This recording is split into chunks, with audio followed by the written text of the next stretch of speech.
Pernah nggak sih kalian merasa kalian lebih dekat dengan seseorang di negara lain dengan keyakinan dan pandangan yang sama dibandingkan dengan seseorang di negara sendiri? Kalau iya, kalian sedang melihat fenomena di era digital yaitu identitas transnasional. Dulu, konsep negara modern dibangun berdasarkan sistem Westphalia, yaitu gagasan bahwa setiap negara memiliki batas wilayah, pemerintahan, dan identitas nasional yang jelas. Namun, seiring perkembangan zaman, batas-batas tersebut mulai kabur. Sekarang informasi bisa menyebar dengan begitu cepat bahkan hanya dengan hitungan detik. Akibatnya banyak orang mulai membangun identitasnya berdasarkan agama, etnis, komunitas digital, dan ideologi yang melampaui batas negara. Fenomena ini disebut juga dengan identitas transnasional, yaitu ketika seseorang merasa memiliki ikatan yang kuat dengan kelompok di berbagai negara karena kesamaan nilai dan juga tujuan. Contoh dari fenomena ini adalah gerakan Me Too di tahun 2017. Gerakan ini merupakan solidaritas global yang menghubungkan jutaan perempuan dengan pengalaman dan juga perjuangan yang sama.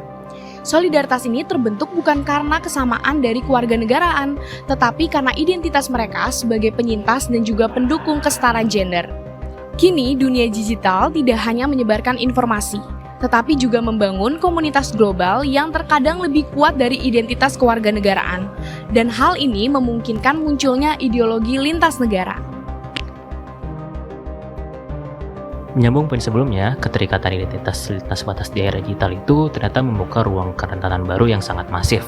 Dalam studi keamanan internasional, kita kenal konsep yang namanya cyber power, yaitu kemampuan menggunakan ruang cyber untuk mencapai tujuan geopolitik. Nah, di era disrupsi saat ini, wujud ancaman cyber itu bukan lagi sekedar peretasan infrastruktur fisik ataupun pencurian data rahasia negara, tapi juga melainkan peretasan dari pemikiran masyarakat itu sendiri. Nah, inilah fenomena yang kita sebut sebagai weaponization of identity atau persenjataan identitas. Aktor-aktor, baik itu state actor maupun non-state actor, itu memanfaatkan kekuatan cyber untuk sengaja mengeksploitasi perbedaan SARA di negara targetnya. Gimana caranya? Mereka manipulasi algoritma dengan ngerahin pasukan bot, buzzer, dan juga kampanye disinformasi. Sentimen identitas itu dikomunikasi untuk memicu polarisasi yang ada terjadi di negara targetnya. Kalau kita bedah dari kacamata realisme klasik, tujuannya jelas, maksimalisasi kekuasaan dan pelemahan lawan. Ini adalah bentuk hybrid warfare atau perang hybrid. Tanpa perlu mengirimkan satupun pasukan militer untuk melintasi perbatasan, sebuah negara bisa menggoyahkan stabilitas politik lawan dari dalam. Demokrasi dan momentum pemilu seringkali menjadi sasaran empuk dari operasi psikologis lintas batas ini. Dari situ muncul satu pertanyaan, ketika operasi psikologis ini berhasil masuk ke media yang kita konsumsi setiap hari, sejauh apa sih ia bisa memicu konflik fisik di dunia nyata?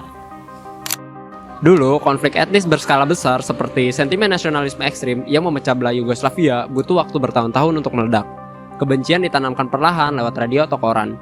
Tapi hari ini, proses itu bisa terjadi hanya dalam hitungan detik. Infrastruktur digital, khususnya lewat algoritma echo chamber dan filter bubble, telah mengubah anatomi konflik. Platform digital tidak lagi sekedar menjadi tempat berbagi informasi, tapi secara aktif memperparah segregasi sosial dan mempercepat gesekan. Ini bukan sekedar teori konspirasi di dunia maya saja. Polarisasi algoritma ini telah terbukti memicu kekerasan fisik yang nyata, bahkan hingga genosida. Kasus paling tragis adalah krisis Rohingya di Myanmar tentunya. PBB secara eksplisit menyatakan bahwa platform seperti Facebook memainkan peran yang cukup sentral. Algoritma mereka membiarkan disinformasi dan narasi dehumanisasi menyebar tak terkendali. Ujaran kebencian digital itu bertransformasi menjadi pembersihan etnis di dunia nyata. Jadi, apa kesimpulan dari semua ini? Kita sedang menghadapi krisis. Regulasi internasional dan global internet governance atau tata kelola internet global kita saat ini sangat tertinggal. Sistem yang ada belum cukup kuat untuk menahan laju politik identitas digital yang sangat destruktif ini. Kita tidak lagi hanya bergantung pada pedoman internal korporasi teknologi besar. Kedepannya, dunia mutlak membutuhkan pendekatan baru dalam diplomasi digital. Sebuah kolaborasi global yang tegas untuk meredam konflik sebelum algoritma mengubah ketukan jari di layar menjadi pertumpahan darah di dunia nyata.